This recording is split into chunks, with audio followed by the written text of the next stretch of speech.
If you suffer from chronic pain and fatigue, you may want to check your vitamin D levels.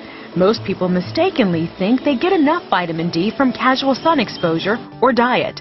Our activity level, our sun exposure, and our diet have dramatically changed over the last several thousand years, and that really is what explains why our vitamin D levels are so low and why our whole diet is so out of balance.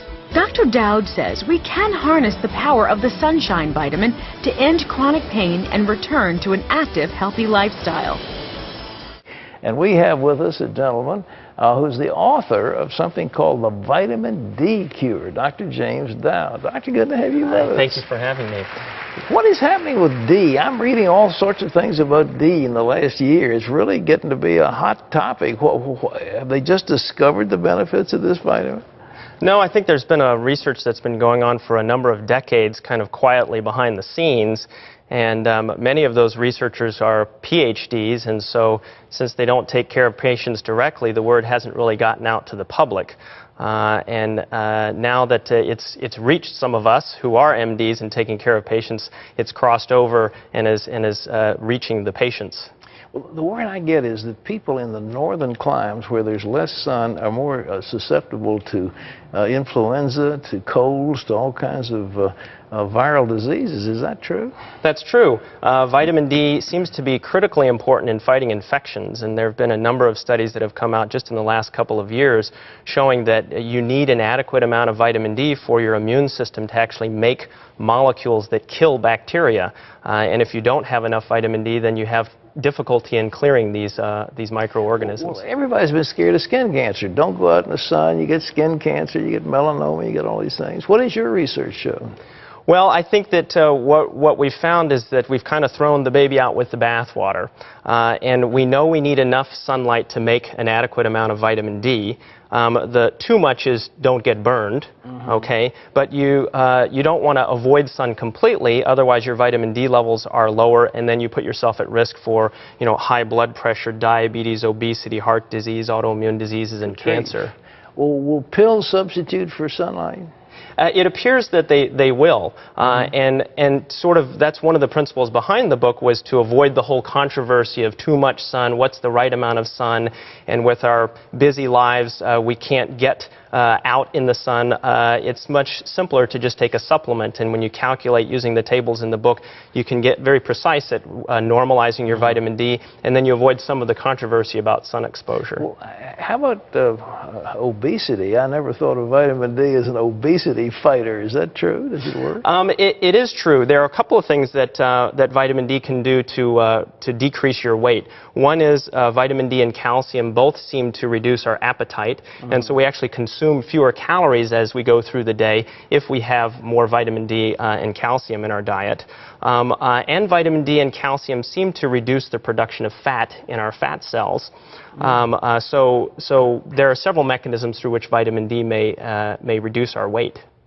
Well, what do you take? The recommended daily allowance from the government is always too small. What do they say? The maximum you want is about 400?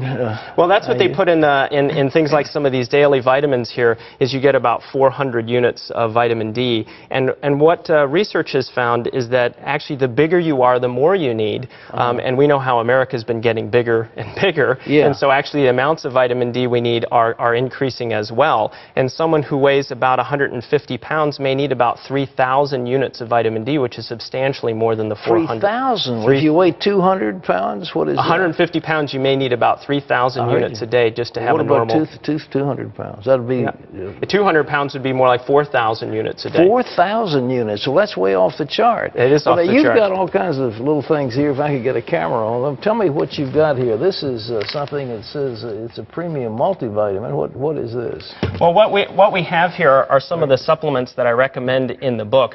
Starting over here is the vitamin D. There are a few manufacturers of high-dose vitamin D. Here you can see 2,000 units per gel cap. Right. This is a liquid form of that vitamin D because kids don't like to swallow pills.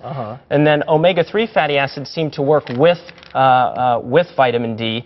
They bind to the same receptor, and so they're very important in helping vitamin D do its work. Is that fish oil, flax yes, oil, or fish oil? This comes from fish oil, All and it's a little more concentrated than just plain fish oil. It's about twice concentrated. Then magnesium is a very important supplement because it also helps vitamin D work. So you're trying to partner vitamin D up with some things that will make it more effective. And then at the end here is a multivitamin that's sort of inexpensive insurance. And it covers a lot of the other bases, but doesn't give you enough of these individuals. So you want to take a multivitamin. And this one, you know, people ask me, how do you pick a multivitamin? You want to make sure you don't get too much vitamin A in a multivitamin because some of them have way too much vitamin A. And you want to look for vitamin K. A lot of multivitamins don't have vitamin K in it, and that's another overlooked nutrient. For blood clotting, is it? For decreasing blood clots, actually, and for bones. Vitamin K seems to be very important for strong bones. Well, again, the medical establishment hasn't talked much about vitamin D, and suddenly it's coming on the scene. But the idea, if you go out in the sun for several hours, you will get several 100,000 units of vitamin D rather than the little teeny bit they recommend. Isn't that right? That's correct. So you can get a lot of vitamin D fairly quickly with appropriate sun exposure. Well, ladies and gentlemen, this is a book called Vitamin D Cure, and I'm sold on this theory. This is really the hot thing in today's pharmacology, if you will. And this is the Vitamin D Cure. We appreciate the doctor being with us. And you're going to show Christy some recipes. Yes, we have some exciting food for everybody. Well, thank you for being here. And she's over at the kitchen, so if you'll just, we'll let you go. And thanks for having me. Thank you very much, Dr. Dowd. Well, you know what, Pat? We cannot have Skinny Wednesday, or what I like to call Healthy Wednesday, with, of course, food. We have to have food. But one of the things I recognize is missing over here, Dr. Dowd, is we've got the vegetables, we've got the protein. Where's the grain? The grain. Yeah. Everybody asks me where the grain is. Where's the grain? Where's the grain? The grain's been replaced with green. Okay. Okay, because green has just as much fiber, and it has a whole lot more nutrition, no carbohydrates, and fewer calories.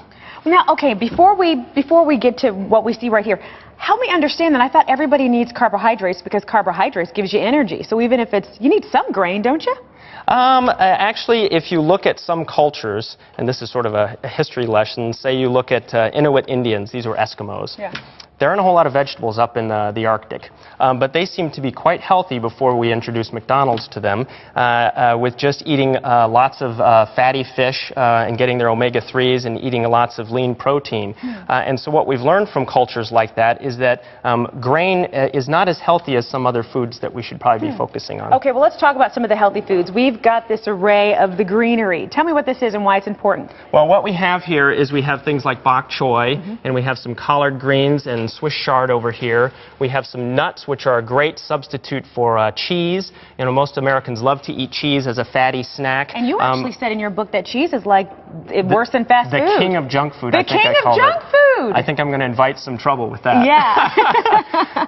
But nuts are a much healthier choice. They have polyunsaturated fats instead of saturated fats. They don't have any salt unless you get them with salt on them, so it's a much healthier substitute. We have mushrooms, which when they're sun-dried are very high in vitamin D. So these are great substitutes for grain and dairy. Wonderful, and very high in vitamin D as well. Okay, now let's talk about this meal over here. A typical meal, and you could eat it for breakfast, lunch, or dinner. Salmon and spinach. Exactly. We have some grilled salmon here. It looks like a wonderful piece of salmon. And instead of serving it with pasta or rice, we're serving it on a bed of greens here. We have some chopped walnuts and dried fruit for flavor rather than adding fat that is unhealthy for you in the form of cheese or having it served up with grain. Wonderful. And of course, you know, we can't have a meal without dessert. I don't care what people say, you gotta have your dessert. Now, you have a healthy one. We do have a healthy one. And this one struck me because I'm a chocolate lover. I do like chocolate. Me too. And I used to eat little Snickers bars. And what I learned was that dates taste like caramel, so I thought, well, what if I just chop up some different kinds of nuts,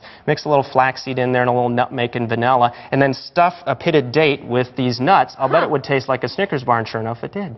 So nutty dates taste like little chocolate candy bars. I'm tempted to test your theory, just not right now. And you're talking about the Snicker bar. I'm like, I'm really going to have to test that one.